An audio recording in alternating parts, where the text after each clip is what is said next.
알파 플러스 시간입니다. 투자의 성공은 아주 작은 차이에서 옵니다.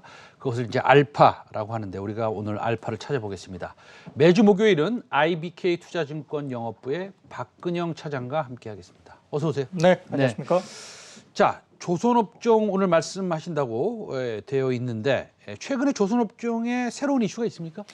예, 최근 모멘텀 같은 경우는 6월 16일 날 IMO MEPC 76차 회의에서 EEXI 그러니까 에너지 이피션시 existing ship index라고 해서 현존선 에너지 효율 지수라고 합니다.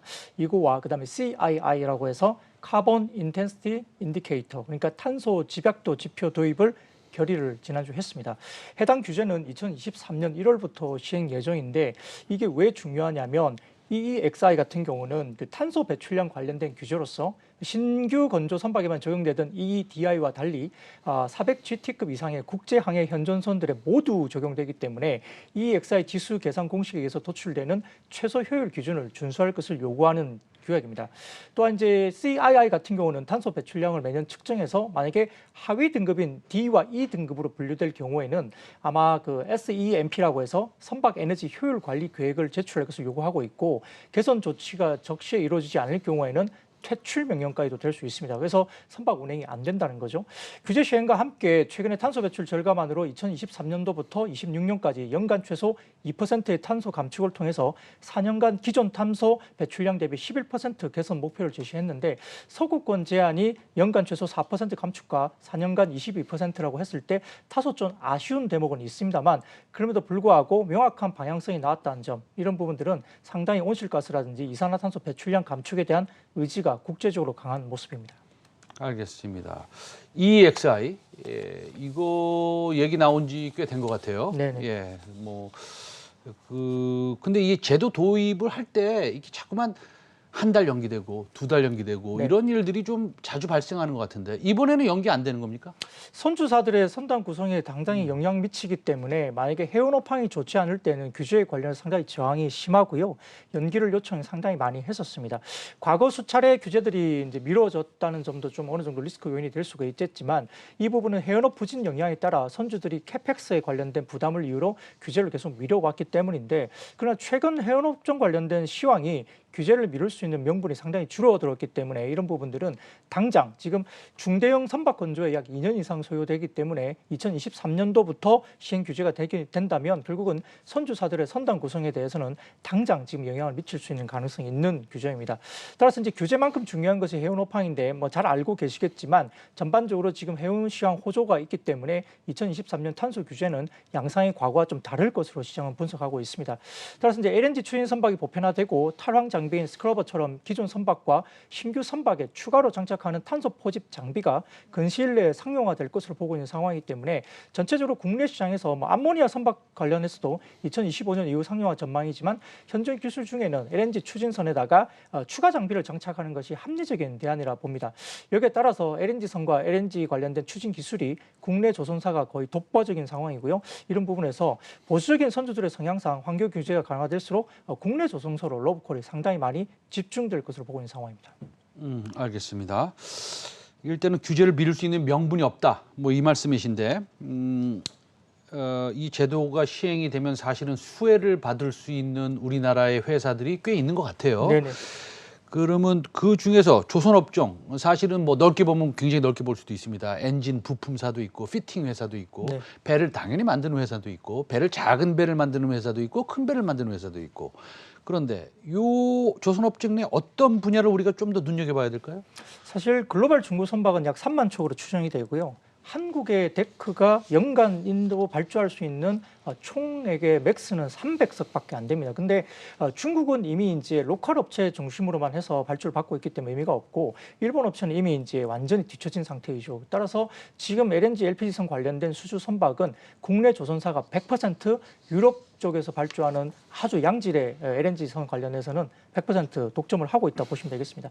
여기에 따라서 지금 가장 먼저 수혜를 예상할 수 있는 기자재는 선박 엔진 분야입니다. DF 엔진, 그러니까 이제 그 LNG DF 엔진 관련된 부분 부분은 디젤 엔진 기반으로 제작되기 때문에 기존의 저속 엔진 관련된 경쟁 구도와 크게 다르지 않습니다. 따라서 주요 이 관련된 엔진 사업자는 현대중공업 엔진기계 사업부가 이제 현재 국내에서 1위를 차지하고 있고요. 두 번째는 HSD 엔진입니다. 이게 2위인데 결국 두 개밖에 없습니다. 엔진사가. 그래서 HSD 엔진도 수주가 상당히 많이 올라오고 있는 국면이고요.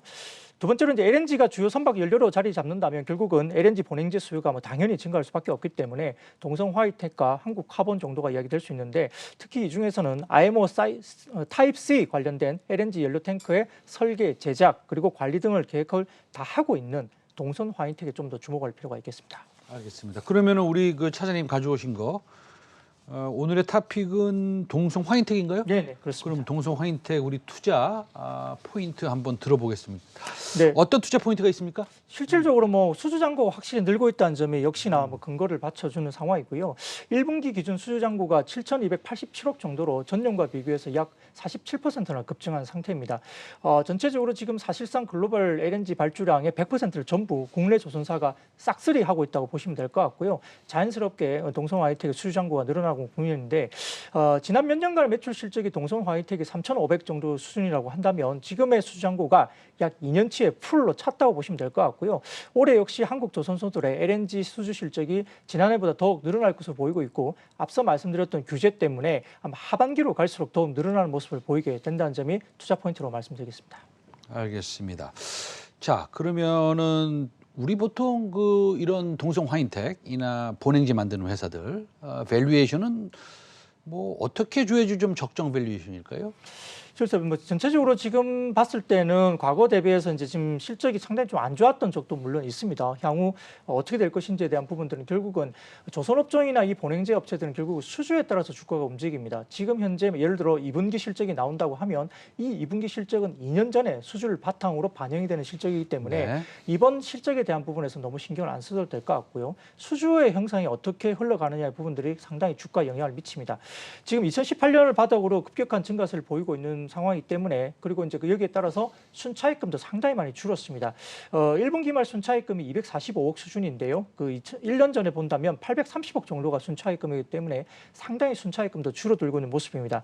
올해 실적 기준으로 PER이 11.8배 정도 수준이고요. 2022년 내년 같은 경우는 9.8배로 떨어집니다. 아마 향후에 1, 2년 동안 PER은 급격하게 더 떨어질 가능성이 있습니다. 여기에 따라 상당히 긍정적인 모습인데 ROE 같은 경우는 올해 26.3%까지 올라오면서 전반적인 PER 개선과 ROE 개선이 동시에 이루어진다는 점에서는 목표 주가가 좀 더 상향 조정될 수 있을 것 같고요.